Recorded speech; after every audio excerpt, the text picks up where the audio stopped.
Los que escucháis habitualmente estos capítulos sabéis que la puerta de esta biblioteca normalmente está cerrada para preservar el silencio, que es el hábitat natural de las obras que llenan las estanterías. Pero a veces la puerta se abre para recibir amigos con los que conversar sobre historia, sobre cultura y sobre libros. Esta es una de esas ocasiones en la que ocupamos dos sillones orejeros que andan por aquí y nos disponemos a conversar. Y por supuesto todos vosotros estáis invitados a pasar y disfrutar de este rato de charla entre amigos. Hoy además hablaremos de un tema apasionante y a la vez también algo polémico. Nada menos que la conquista de México y de un personaje esencial para entender esa conquista como es Hernán Cortés. Y además lo hacemos con un invitado muy especial. Él es un universitario con mayúscula, un joven inquieto y curioso, alguien que siempre está queriendo saber más sobre la realidad, más sobre el pasado. Se llama Álvaro Rodríguez Peral Vázquez y yo tuve la suerte de ser su profesor hace unos años cuando acababa de empezar su etapa universitaria. Una etapa universitaria que no es común, porque Álvaro, que es un tipo brillante, no se conforma solo con hacer una carrera, sino que estudia 3 carreras a la vez. Él es alumno de cuarto de Derecho y Relaciones Internacionales en la Universidad Francisco de Vitoria de Madrid y además está estudiando en paralelo Historia del Arte en la UNED, en la Universidad Nacional de Educación a Distancia. Pero sobre todo Álvaro es un apasionado de la historia y me contaba que de esto tienen culpa 2 profesoras de historia y de historia del arte increíbles que tuvo en el colegio, para que veáis la importancia que tienen o que tenéis los profes en el despertar de las vocaciones y en el despertar de la curiosidad de los alumnos.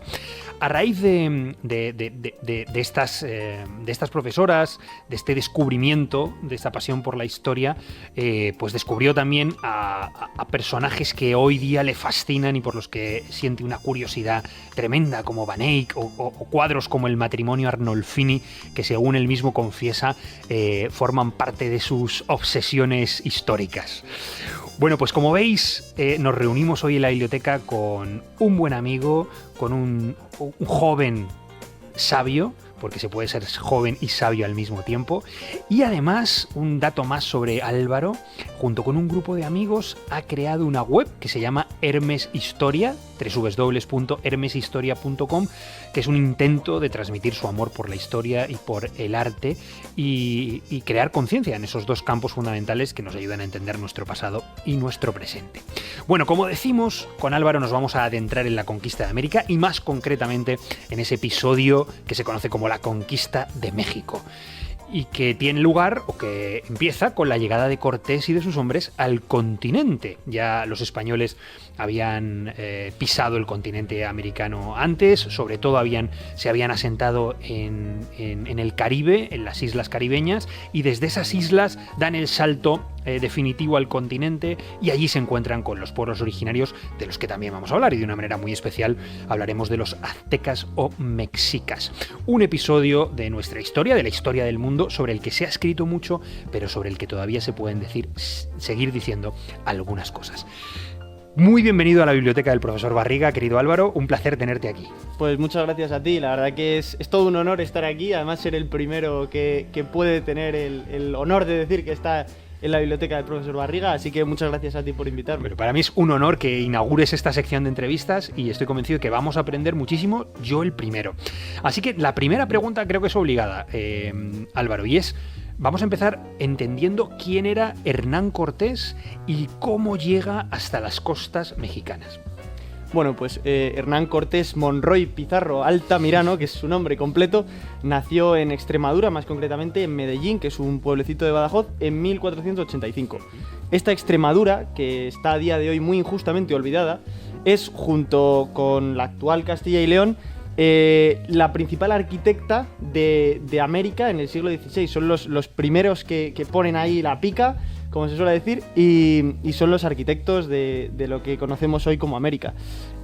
Cortés era hijo de una familia hidalga salmantina que participó en la Reconquista también, o sea que ya el guerrear le venía de familia, y su familia le mandó a estudiar Derecho en Salamanca y después de Salamanca pasó a Valladolid.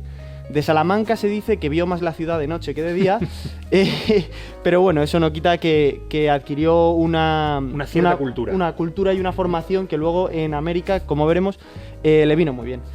Como he dicho, le gustaba la juerga, pero era también un hombre realmente religioso y de hecho era más papista que el Papa. Durante la conquista, pues él llegaba a los pueblos y le daba por quitar los iconos, los ídolos que consideraban diabólicos, y era el propio clérigo que iba con ellos, que era Fray Bartolomé de Olmedo, que también hablaremos después, quien le refrenaba y le decía, oye, tranquilo, le decía la frase literal: no es justo que por fuerza les hagamos cristianos. No quisiera yo que se hiciera hasta que tengan conocimiento de nuestra santa fe. O sea, era el propio Qué cura bonito, que... que dos visiones más distintas, ¿no? Sí, Una sí, más sí. impositiva y la otra más propositiva, Sí. la de este fraile. Sí, sí. Y bueno, como he dicho, estudió ahí, estaba en Valladolid y estuvo a punto de ir a Italia. Estuvo a punto de embarcarse a Italia con los tercios, pero casualidades de la vida no se dio y acabó llegando a la Española alrededor del año 1502. Y de ahí fue escalando, pasó a Cuba, donde llegó a ser alcalde de la ciudad de Santiago de Cuba. ¿Y quién mandaba en Cuba? Pues en Cuba mandaba uno de los supervillanos de nuestra historia, que es Diego Velázquez de Cuéllar, que no hay que confundir Con el pintor. con Diego el Velázquez. pintor Diego Velázquez, que no tienen nada que ver el uno con el otro, ni de lejos. Diego Velázquez llegó a Cuba en el segundo viaje de Colón, y fue ascendiendo, le ascendió Nicolás de Obando y llegó a ser el gobernador más importante del Caribe. Y en su triste haber está el episodio de la matanza de Jaragua, que digamos que le gustaba más el dinero que la evangelización. Y él, junto con su teniente Pánfilo de Narváez, que también saldrá en nuestra historia, hicieron la conquista a fondo y sin miramientos. Les daba igual quién se llevasen por delante. Y Velázquez fue quien financió las 3 primeras campañas al Yucatán, a México. La primera en 1517 con Hernández de Córdoba y el fantástico piloto que fue Alaminos, que es una figura increíble. La segunda a comienzos del 18 y la tercera, que es la que nos incumbe, en la que va Cortés. en la que va Cortés, que es a finales de 1518. Es importante anotar que estas expediciones eran empresas privadas que tenían un poder indirecto de la corona, pero la corona se olvidaba. La corona simplemente recibía su quinto real, que se llamaba, y el resto era todo absolutamente privado. O sea, eran casi aventureros. Sí, eran aventureros que se costeaban de su propio bolsillo. Entonces, cuando le manda a Cortés, elige a Cortés para ser el capitán de su expedición, y cuando le da las órdenes son un poco ambiguas, porque dice poblar y descubrir, pero también dice únicamente descubrir. O sea, hay ahí un vacío legal, podríamos decir, que no deja muy claro si pueden fundar ciudades o no. Y ese fundar ciudades o no es lo que genera la primera brecha dentro de la expedición española entre los partidarios de fundar ciudades y los que no, que puede parecer a día de hoy una tontería, pero era una brecha increíble. Cortés pues hizo un exceso de preparativos y eso a Velázquez le mosqueó un poco. Dijo, no parece que quiera solo descubrir. Y bueno, se dice que envió un mensajero con unas cartas para prohibirle ir, pero luego mataron al mensajero. Ahí hay un episodio un poco truculento y Velázquez decidió largarse rápido y en noviembre del 18 salieron de Santiago de Cuba, hicieron parada en el puerto de Macacá, en Trinidad y en La Habana, y definitivamente salieron el 18 de febrero de 1519. ¿Y quién iba con Cortés? Pues bueno, las cifras aquí un poco son como las opiniones. Aquí cada uno tiene la suya y bueno, unos te dirán 10 millones de soldados, otros te dirán que 2. Yo las cifras que he cogido son de Hugh Thomas, que me parecen bastante acertadas.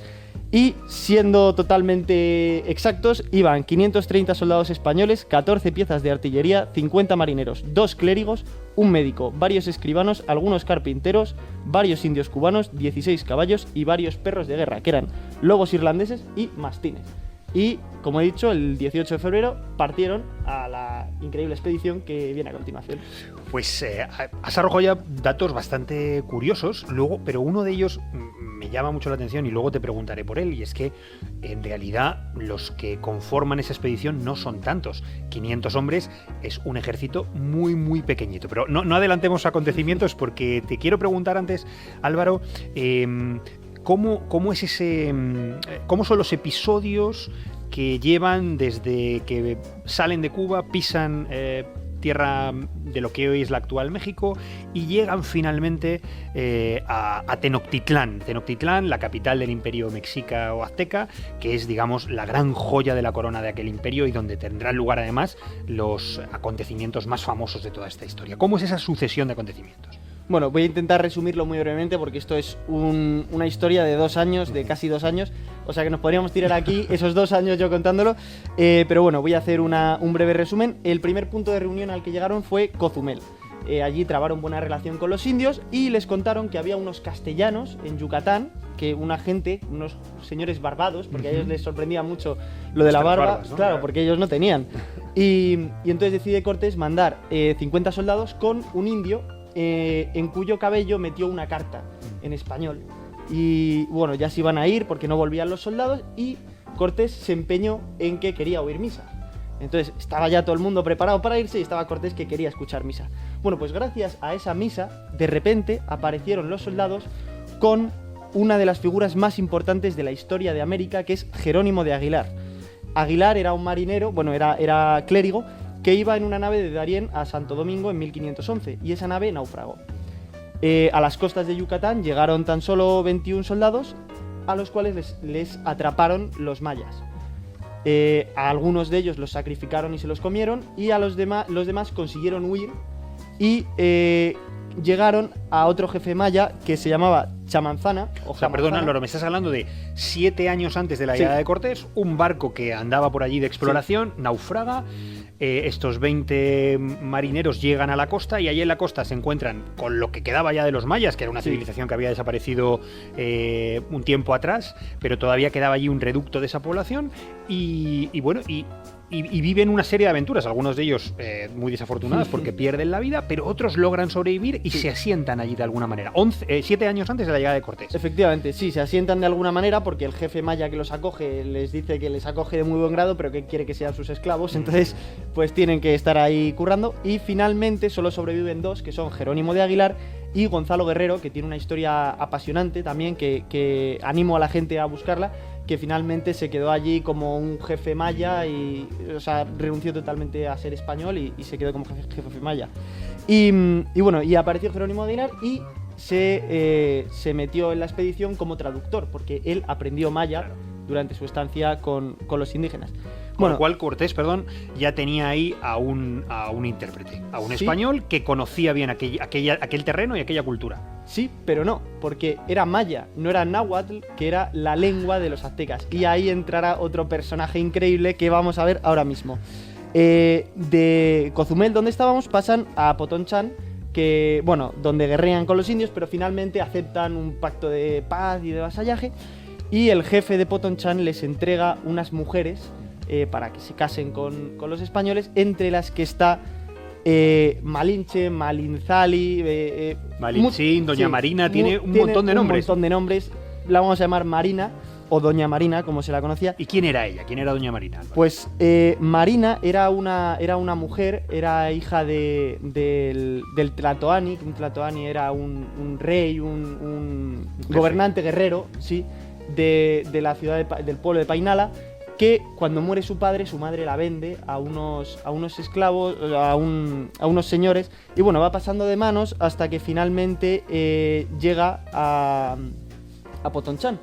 Y ella era de Painala, donde hablaban maya, y en Potonchán, bueno, durante todo su viaje, aprendió náhuatl. Entonces aquí se encuentra el punto de unión que le permitió a Cortés poder comunicarse con los indígenas. Claro, porque el náhuatl es el idioma que hablaban los mexicas o aztecas, que es el gran imperio mesoamericano del que dentro de un ratito hablaremos. Efectivamente. Entonces fue gracias a eso, que bueno, que creo que más adelante lo desarrollaremos un poco, pero fue gracias a eso que Cortés consiguió comunicarse, gracias a que Marina hablaba con los indios, Marina le decía a Jerónimo de Aguilar lo que había entendido en maya, Jerónimo de Aguilar le decía lo que había entendido a Cortés en español. Era una triple traducción ahí muy, muy interesante.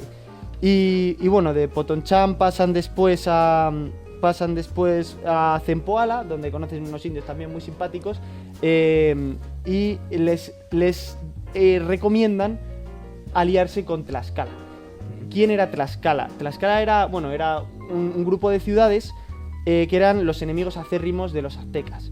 Se odiaban a muerte completamente y les recomiendan que se alíen con ellos.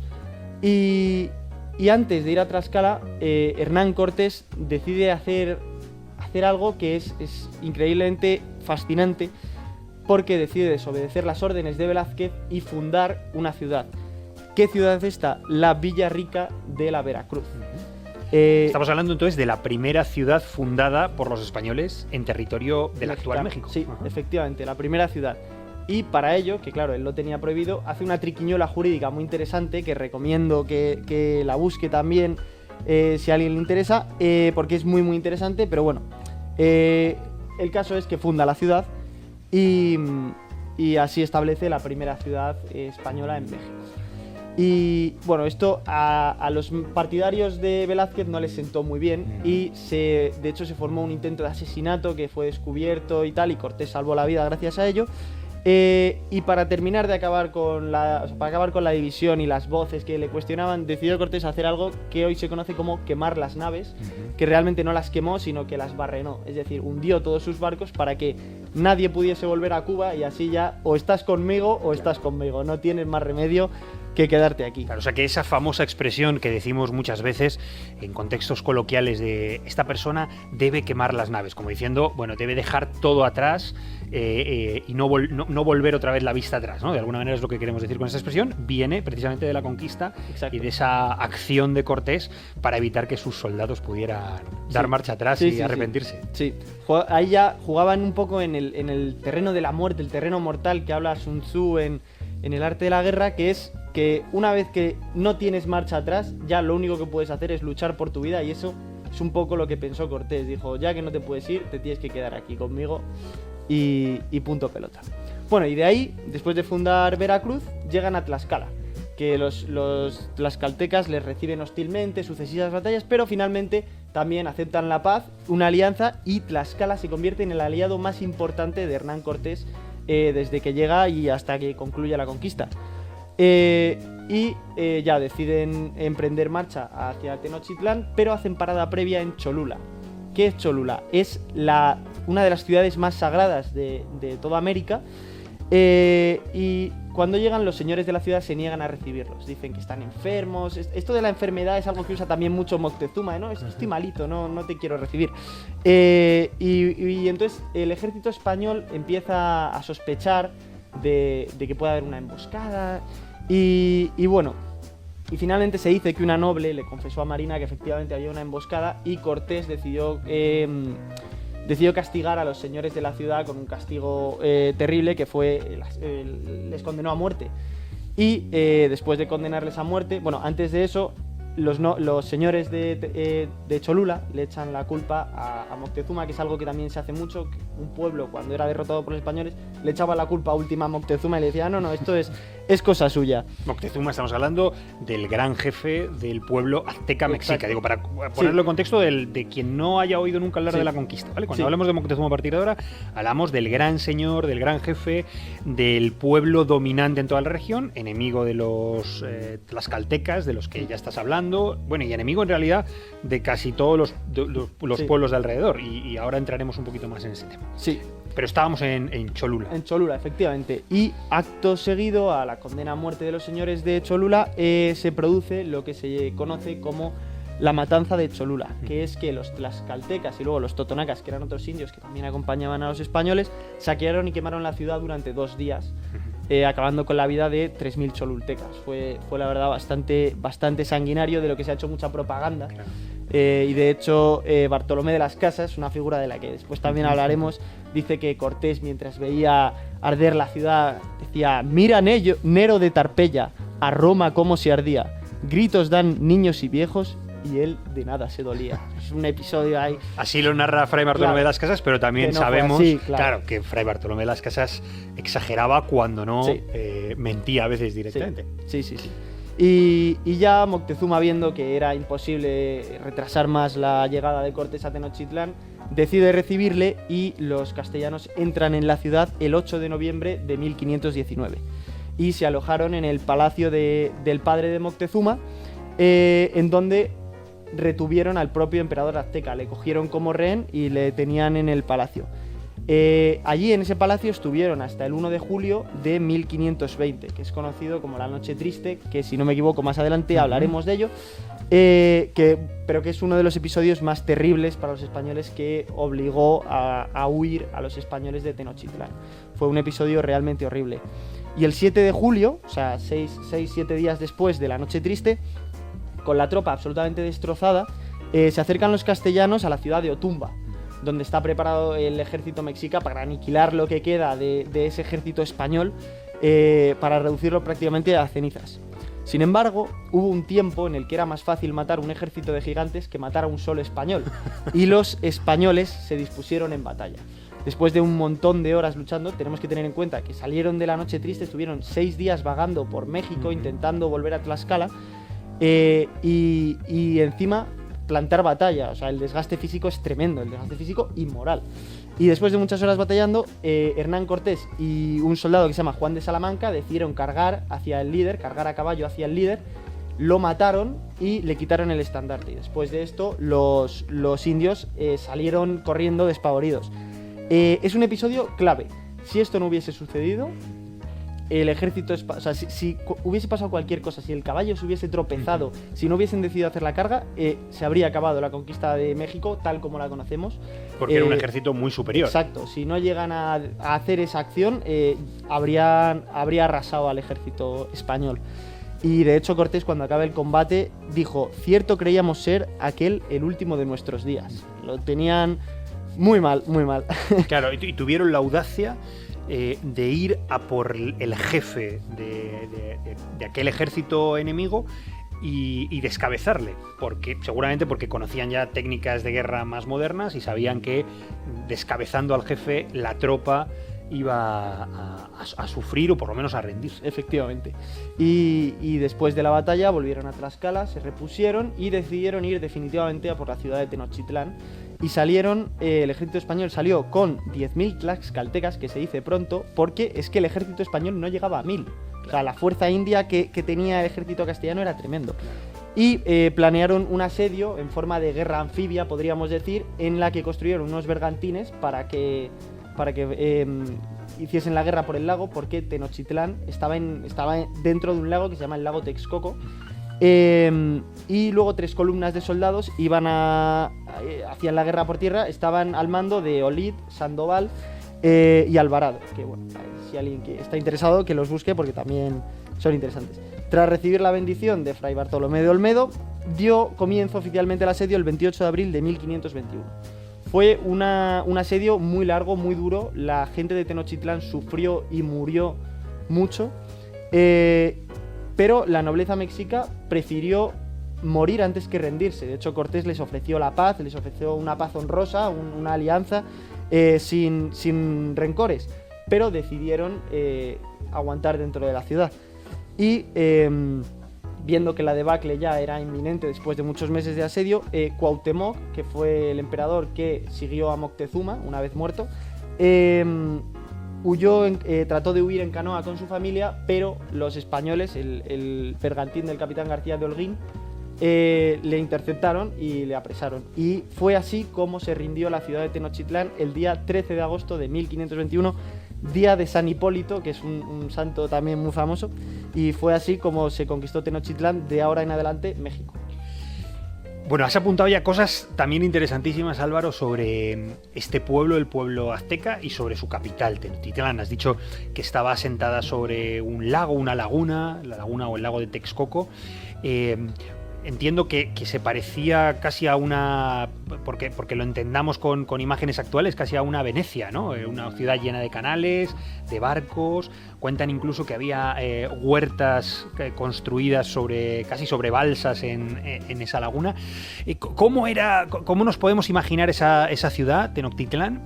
¿Y quiénes eran estos aztecas que edificaron ese lugar que dejó sin duda fascinado a los españoles, ¿no? Porque era una cosa inédita, era una grandísima urbe llena de riquezas, llena de templos, donde tenían unas costumbres ciertamente muy distintas de las españolas, adoraban a sus propios ídolos, comerciaban, guerreaban, tenían esclavos. ¿Cómo era ese mundo, el mundo de los aztecas y de Tenochtitlán?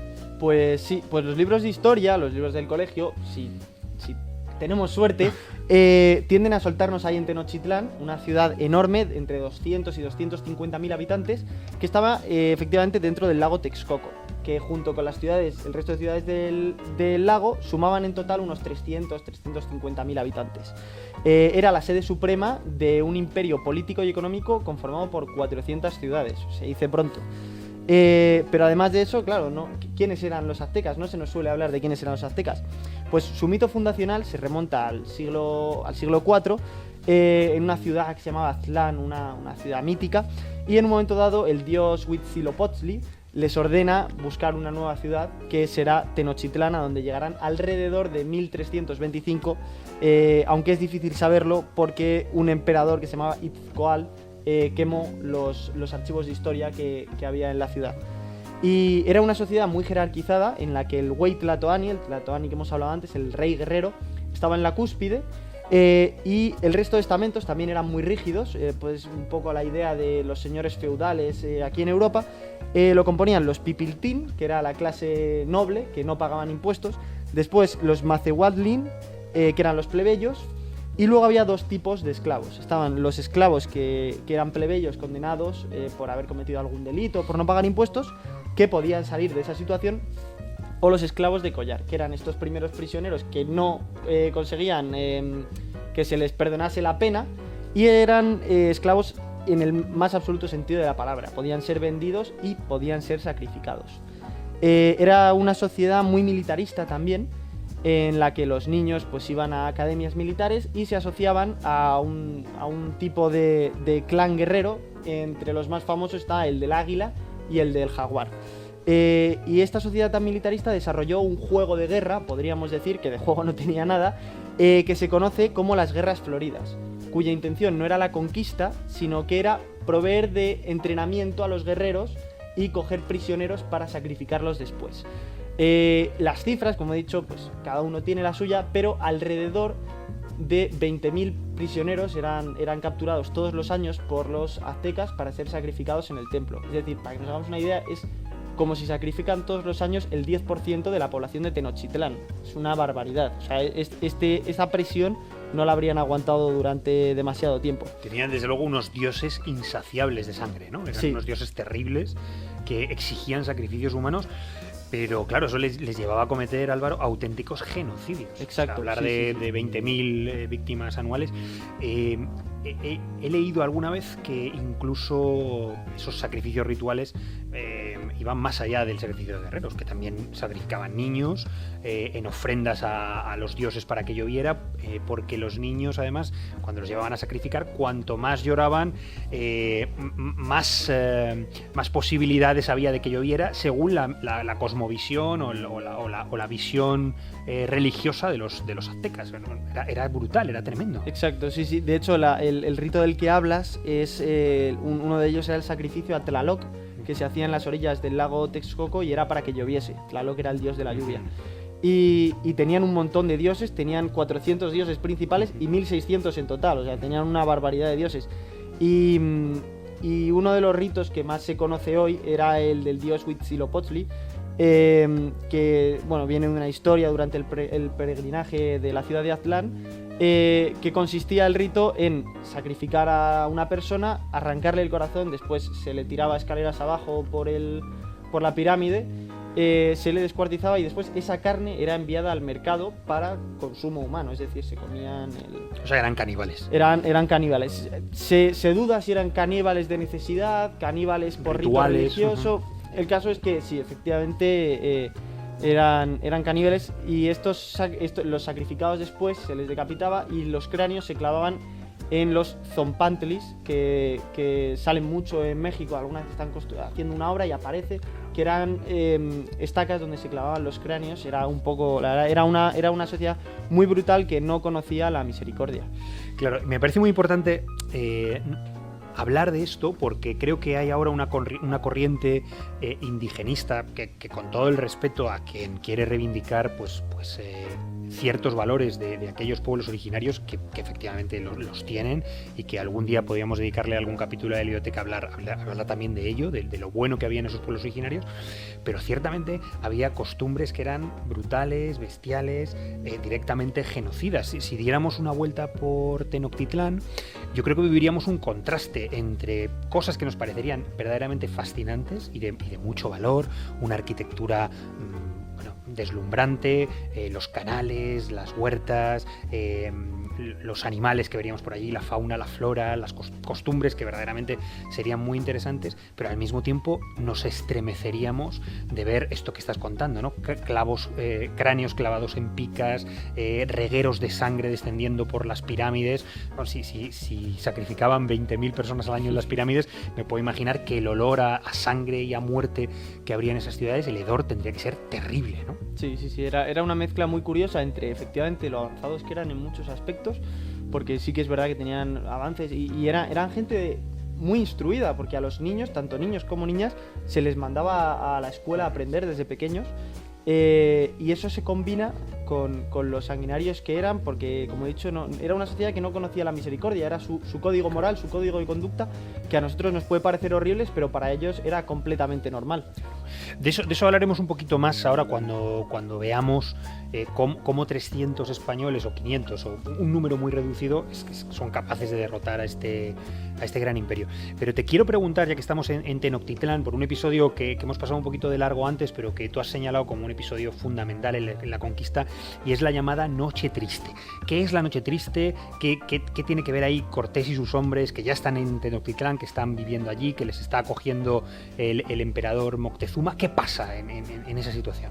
Pues para entender la Noche Triste nos tenemos que remontar a un tiempo antes del 1 de julio, en el que Velázquez, al enterarse de que Cortés ha pasado totalmente de él y no le ha hecho ni caso con las órdenes que tenía, decide mandar a su teniente Pánfilo de Narváez a apresar a Cortés y evitar así que siga haciendo un poco lo que quiere. Entonces Pánfilo envía unos emisarios a Veracruz que son atrapados y son enviados a Cortés. Y entonces Cortés los recibe y ¿qué habría hecho cualquiera? Pues matarlos, meterlos en la cárcel. Pues no, Cortés decide untarles de oro y de joyas. Entonces les unta de oro y joyas y les manda de vuelta con Pánfilo. Claro, cuando la tropa de Pánfilo, que eran 1500 personas, ven aquello, ya empieza a suceder algo dentro del ejército de Pánfilo que bueno, tendrá mucha importancia a continuación. Cortés decide ir a luchar con Pánfilo, entonces sale de Tenochtitlán con una tropa y luchan la noche del 28 al 29 de mayo de 1520. No fue una lucha muy encarnizada porque, como ya te he dicho, la mitad del ejército estaba sobornado y de hecho murieron solo 2 soldados de Cortés y 11 de Pánfilo. Prácticamente el ejército de Pánfilo entregó a su teniente. Y cuando todavía estaban celebrando los cortesianos, los partidarios de Cortés estaban celebrando la victoria, llegaron unos emisarios tlaxcaltecas en los que dijeron que Alvarado, que era el teniente, el jefe al que había dejado Cortés en Tenochtitlán mandando, que estaba sitiado en el palacio. Y a continuación llegaron unos mexicas que le dijeron todo lo contrario, que estaba Alvarado masacrando a la población azteca. La historia es la siguiente. Antes de irse, Cortés permitió un rito religioso de estos que hemos comentado antes, solo que prohibió el sacrificio. Se dice que Alvarado vio que iba a haber un sacrificio y además oyó una serie de tambores, unos rituales que le hicieron sospechar que podía prepararse una guerra, un intento de levantamiento, y se lanzó. Se puso nervioso y se lanzó a por la población que estaba en el Templo Mayor realizando el ritual, lo que se conoce como la matanza del Templo Mayor, en la que murió mucha gente y murieron también muchos nobles mexicanos. A partir de ese momento todo cambió. De hecho, cuando vuelve Cortés le echa una bronca tremenda, le dice ¿pero qué has hecho? Porque era consciente de que ese era un punto de no retorno en la relación entre los conquistadores y los mexicas. Entonces, a partir de ese momento estuvieron recluidos los castellanos en el palacio, no podían salir. Si salían, vamos, lo mejor que te podía pasar era que te matasen rápido y se acabó. Y Cortés, y de hecho los puentes que conectaban la ciudad de Tenochtitlán con tierra firme, como hemos dicho, estaba en un lago, los volaron, los quitaron los mexicanos, entonces no había forma de salir. y Cortés planeó una huida y decidió coger las vigas del palacio para construir puentes móviles. La idea es buenísima, luego la ejecución fue más complicada. La noche del 1 de julio de 1520, bajo una intensa lluvia, estaba cayendo una mundial, decidieron salir todos los españoles con sus aliados tlaxcaltecas, decidieron salir de la ciudad rápidamente con sus puentes móviles. El primer puente lo pasaron, pero claro, intenta tú salir sin que te vean de un sitio con 250.000 personas, pues alguno te ve. Y efectivamente se les echaron encima a los mexicas y a partir de ese momento el caos se apoderó de la situación. Murió perdón, Álvaro, la noche triste es una noche caótica, sí, de intento de huida de los españoles, los mexicas les pillan en infraganti y ahí empieza una huida desesperada y una lucha entre los españoles que estaban atrapados en Tenochtitlán y los mexicas. Sí, más que una lucha fue una cacería, porque los españoles trataban de huir como podían y los mexicas les daban caza. Murió mucha gente, como he dicho, perdieron armas, caballos, perdieron el tesoro que iba a ser para el rey Carlos I. Fue terrible. Y sorprendentemente, después de este episodio, que podría parecer que ya España quedaba, o sea, los castellanos quedaban muy debilitados, Tlaxcala siguió siendo fiel, que es muy importante porque sin la ayuda de Tlaxcala no habría podido seguir la campaña. Te quiero preguntar por eso, pero ¿cómo concluye la noche triste? ¿Logran salvarse? ¿Logran huir? ¿Cuántos españoles logran huir de Tenochtitlán? Murieron entre 300, 400, hasta 600 españoles y luego 2.000 tlaxcaltecas. Y los que quedaban lograron huir y, como he dicho antes, salieron de la ciudad y empezaron a volver a Tlaxcala, y es entonces cuando llegan a la ciudad de Otumba y se produce la batalla que he comentado anteriormente. Entonces aquí viene otro de los puntos importantes, Álvaro, que es la importancia que juegan los tlaxcaltecas y otros pueblos aliados de Cortés y por tanto enemigos de los mexicas en la conquista. O formulado de otra manera, o sea, cómo un grupo tan pequeño de españoles es capaz de derrotar al imperio más importante de Mesoamérica y uno de los más importantes de la historia, porque era un ejército sanguinario, bien preparado, bien entrenado para la lucha. Antes has hablado de estas figuras de los guerreros jaguar, de los guerreros águila, que eran élites dentro de del ejército de Moctezuma. Entonces, ¿cómo esos pocos españoles logran derrotarlo y qué papel juegan los aliados indígenas o nativos de Cortés? Pues efectivamente ahí tienes la respuesta, en los aliados indígenas, porque hay quien dice que la superioridad militar, las armas, pero no es suficiente. Sí, los caballos, los perros, claro, que eran desconocidos, pero... Claro, exacto, el susto que te da el caballo la primera vez te dura 2 días, claro, y después ya ves que es un animal normal, claro, y corriente, un poco parecido a lo que tenías tú por allí. Entonces el susto, la superioridad técnica dura poco, eso no tiene mayor recorrido.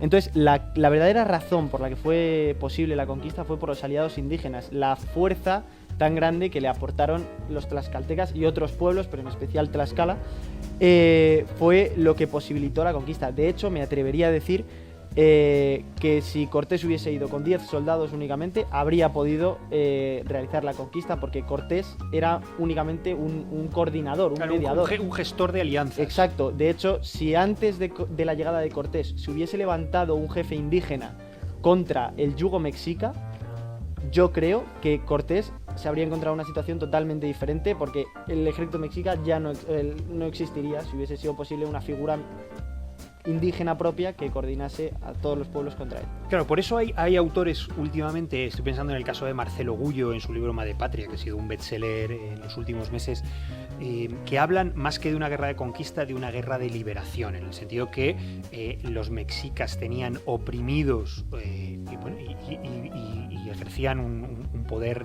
terrorífico sobre un montón de pueblos muy numerosos de sus alrededores, y la llegada de Cortés les sirvió como una especie de acicate o de aglutinador para revolverse o para rebelarse contra el yugo y la opresión azteca. Exacto, sí, totalmente. Con lo cual, aquí entramos en otro tema también que es muy interesante, Álvaro, y ya vamos a ir terminando. Quiero hacerte un par de preguntas más, pero pero quiero que me cuentes un poco tu opinión sobre esto que se conoce como la leyenda negra y la leyenda rosa, ¿no? Y si hay un término medio entre las dos cosas, Sí. ¿no? Tradicionalmente creo que hemos estado instalados en una leyenda negra, seguramente impuesta desde fuera, en la que se nos decía que los españoles fueron unos malos muy malos que llegaron allí a acabar con pueblos que eran muy buenos, que vivían en paz y armonía. Y ahora estamos viendo cómo surgen autores que intentan rebelarse contra esa leyenda negra, pero a veces tengo la sensación de que nos intentan colocar otra leyenda que viene a ser un poco leyenda rosa, ¿no? Como Sí. diciendo, llegaron allí gentes muy bien intencionadas que lo único que querían era liberar a pueblos que estaban oprimidos. Imagino que habrá un término medio entre las dos cosas, ¿no? Sí, sí, sí. Bueno, la leyenda negra, por contextualizar un poco, es un término de Julián Juderías que dice que toda la historia de España... bueno, hay una descalificación global que explica la historia de España y por qué España hace las cosas siempre mal, tanto en el pasado como en el presente como en el futuro. Esa leyenda negra, efectivamente, nosotros mismos la hemos adoptado y tiene 3 pilares, que son la Inquisición, la conquista de América y las campañas en el norte de Europa, en Flandes. Y nos vamos a centrar en lo que nos incumbe, que es la conquista de América. La figura por excelencia de esta leyenda negra es Fray Bartolomé de las Casas, que es probablemente uno de los personajes que más daño ha hecho a la historia de España. Y si a esto lo juntas con las ideas ilustradas, en especial de Rousseau, con Rousseau ahí como cabeza de lanza. Sí, Rousseau, porque lo entiendan también quienes nos están oyendo, lo que viene a decir en el periodo de la Ilustración es que viene a acuñar esto que se conoce como el mito del buen salvaje, ¿no? Que todos los pueblos originariamente son muy buenos, viven en armonía, hasta que viene alguien de fuera a comerles un poco el coco o a contaminarles con ideas que hacen que se rompa ese equilibrio armónico en el que viven, ¿no? Y un poco lo que vienen a decir los negrolegendarios es: los pueblos de América vivían así, vivían todos en paz y armonía, olvidando el canibalismo, los sacrificios y todas estas cosas, ¿no? Exacto, sí, sí, tú lo has dicho. Al llegar la civilización española, todo se pervertió, se corrompió y, como no, los indios eran los oprimidos y los españoles eran los opresores. Dentro de esta espiral de violencia, Fray Bartolomé de las Casas era la luz dentro del caos. Sin querer hacer sangre del pobre fraile, Sí, que sí. podría hacerla, solo diré que no fue ni el primero ni el mejor que defendió a los indios. Animo a leer su obra, La brevísima relación, y más de un lector se va a llevar una sorpresa con alguna cosa que pone ahí. Y los verdaderos defensores de los indios se cuentan por decenas, que efectivamente les defendieron de abusos, porque abusos hubo, es obvio. Pero claro, la conquista, esto es una frase de Marcelo Gullo, la hicieron hombres, no la hicieron ángeles. Claro, efectivamente había gente que cometió verdaderas barbaridades. Y está bien reconocerlas, creo. Claro, O sea, exacto. hubo barbaridades en la conquista, muchísimas, numerosísimas. Hubo saqueos, hubo violaciones, hubo asesinatos, hubo guerras totalmente cruentas, hubo matanzas incluso de niños. Eso es verdad y es una realidad que creo que tenemos que reconocer. Exacto. Ahora, ¿hubo también liberación? También la hubo. Se acabaron con prácticas y con costumbres que eran terroríficas. Por supuesto que también. Y si no, no se entiende el apoyo tlaxcalteca a Cortés. No le Exacto. dieron un apoyo Sí, gratuito. sí. Y eso, y dentro de estas figuras me gustaría nombrar algunas que merecen ser recordadas, merecen ser leídas y sus historias merecen ser contadas, como pueden ser Fray Antonio Montesinos, Fray Bartolomé de Olmedo, que era una persona espectacular. A mí Fray Bartolomé de Olmedo me encanta. Luego tienes también a Francisco Suárez, a Francisco de Vitoria, Claro. sin ir más lejos, y es gente que de verdad hay que tener muy en cuenta. Gente de iglesia y no solo de iglesia que denunciaron desde el principio esos abusos, y gracias a ellos además logramos tener enseguida unas leyes de Indias en la que se protegía el derecho de los indios, en el que se prohibía la esclavitud. Otra cosa es que luego esas leyes se cumplieran. Efectivamente, las leyes luego son aplicadas por hombres, Sí. pero verdaderamente nos adelantamos muchísimo en tener un sistema muy garantista para los indígenas. Sí, totalmente. Y luego, en cuanto a la leyenda rosa, sí que es verdad que últimamente la leyenda negra está muy en boca de todos, en el debate público y en el debate académico también, y está sacando temas que está muy bien que se saquen. Pero yo creo que existe el peligro de irnos al lado contrario e irnos a la leyenda negra, a la leyenda rosa, que consiste en todo lo contrario, en negar sistemáticamente todo lo malo que haya podido hacer España. Yo creo que hay que tener un punto medio. calificar las cosas como buenas o malas hasta un cierto punto y tener también en cuenta la situación del momento. No podemos juzgar moralmente lo que ha ocurrido hace 500 años. Es muy fácil estar en el sofá de tu casa tuiteando acerca de lo malos que eran los españoles, pero no estás teniendo en cuenta sus motivaciones, incluso sus miedos. Estar ahí, la situación in situ es más complejo que verlo hoy, 500 años después. Claro, verdaderamente, como cualquier realidad humana, está constituida por luces y por sombras, y la conquista es un hecho humano, fue hecha por hombres, con luces y con sombras, y encontramos efectivamente sucesos lamentables, pero también muchísima grandeza, y no reconocer esa grandeza, la grandeza de toda la conquista, desde la llegada de Colón hasta, bueno, yo diría casi que hasta el final o hasta la independencia de las naciones americanas, reconocer todo ese periodo de América española como un gran acontecimiento histórico, insisto, con luces y con sombras, es negar la realidad, porque realmente lo fue. Te quiero hacer una última pregunta, me está pareciendo interesantísima la charla, pero tenemos que ir terminando, Álvaro. Que tiene que ver con esa otra faceta tuya. Ya estamos comprobando que eres un magnífico conocedor de la historia y además un magnífico narrador o divulgador, pero además de la historia, o más incluso que la historia, te apasiona la historia del arte. Y te quiero preguntar por historia del arte, que es esa gran pasión, y en relación con la conquista. ¿Cómo el arte refleja la conquista, y si ese arte se usó también como propaganda española o antiespañola, uniéndolo también con el tema de la leyenda negra? Pues efectivamente, el arte en todos los ámbitos, no solo en este caso, se usa como propaganda, y el poder de las imágenes es increíblemente grande, más aún en nuestros días, donde vemos millones de imágenes todos los días, y es esencial para explicar la historia de un país y también como propaganda. Acercándonos al arte, si miramos a España, ¿qué vemos? Pues no vemos nada.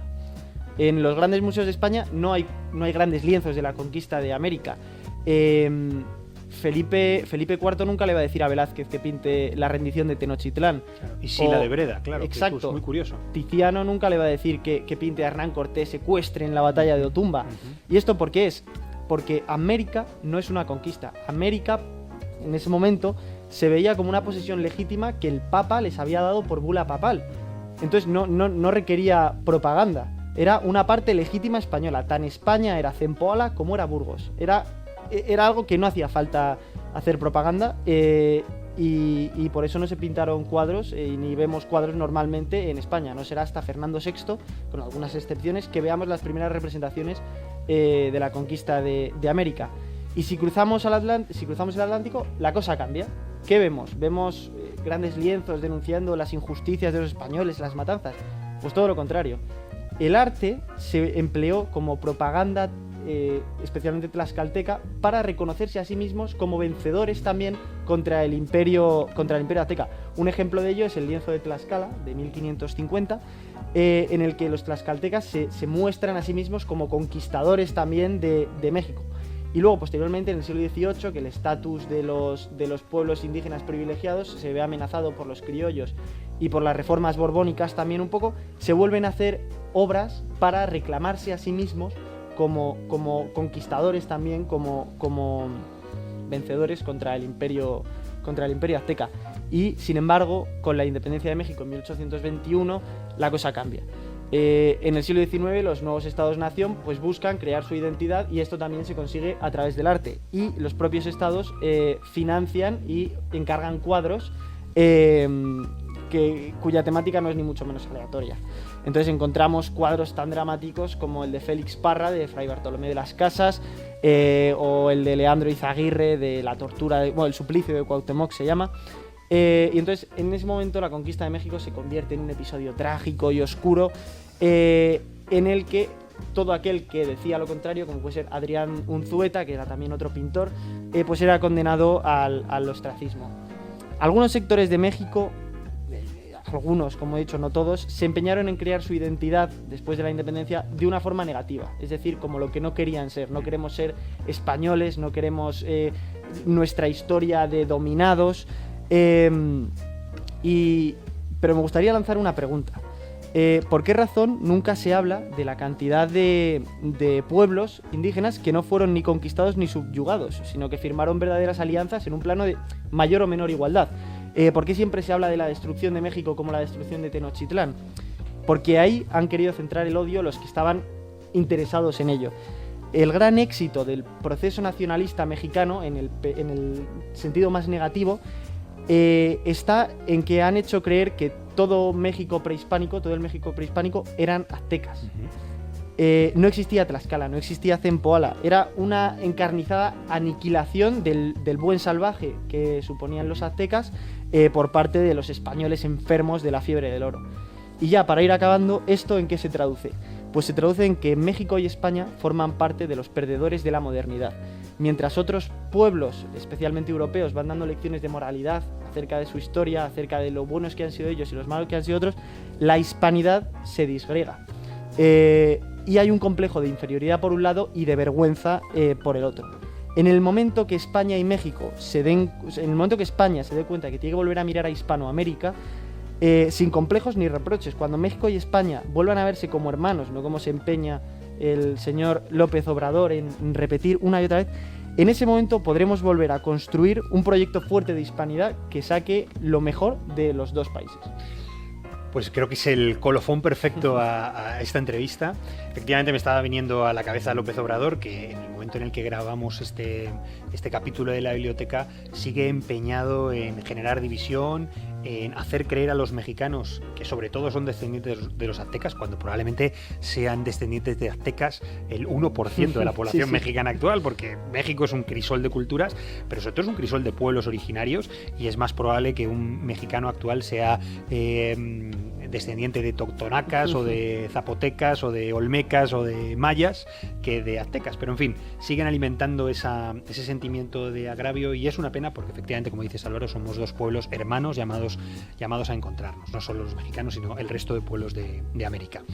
Bueno, como siempre nos gusta terminar los capítulos de la biblioteca con alguna recomendación literaria, y me gustaría que nos dieras así algún libro para seguir profundizando en este tema que es apasionante. Pues el de La conquista de México, de Hugh Thomas, está muy bien. El problema es que son 800 y pico páginas, entonces os voy a recomendar... Hay que leer en verano. Claro, os voy a recomendar la versión de bolsillo, podríamos decir, que es La conquista de México, tiene el mismo título, de Iván Vélez, que está muy bien, es un libro muy completo y te cuenta resumidamente lo que es la conquista de México. Y luego también me gustaría recomendar La historia verdadera de la conquista de la Nueva España, de Bernal Díaz del Castillo, que era uno de los conquistadores. Entonces, ese libro te cuenta de primera mano lo que veían los conquistadores, lo que sentían ellos. No es tanto un libro histórico como es una fuente primaria en la que un conquistador te cuenta pues sus miedos, sus dudas, sus aventuras desde la primera persona. Claro, está la del testigo directo. Exacto. Hay que leerlo como lo que es, ¿no? Exacto.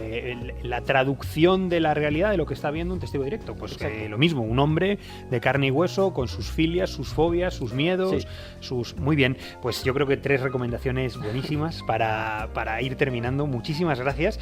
Os recuerdo que Álvaro tiene, junto con unos amigos, una página web espectacular en el que habla de historia, y además se puede leer muy fácilmente porque tienen algunas publicaciones para leer en 5 minutitos y para profundizar en un tema así en corto espacio de tiempo, y luego temas desarrollados más en profundidad. La web es www.hermeshistoria.com, y os la recomiendo porque de verdad es fantástica, y van a seguir publicando mucho, y le auguro también a esa web mucho futuro. Y también le tenéis en Twitter, si sois tuiteros, @hermeshistoria, también podéis encontrar tweets muy interesantes que muchos de ellos derivan después a esa web.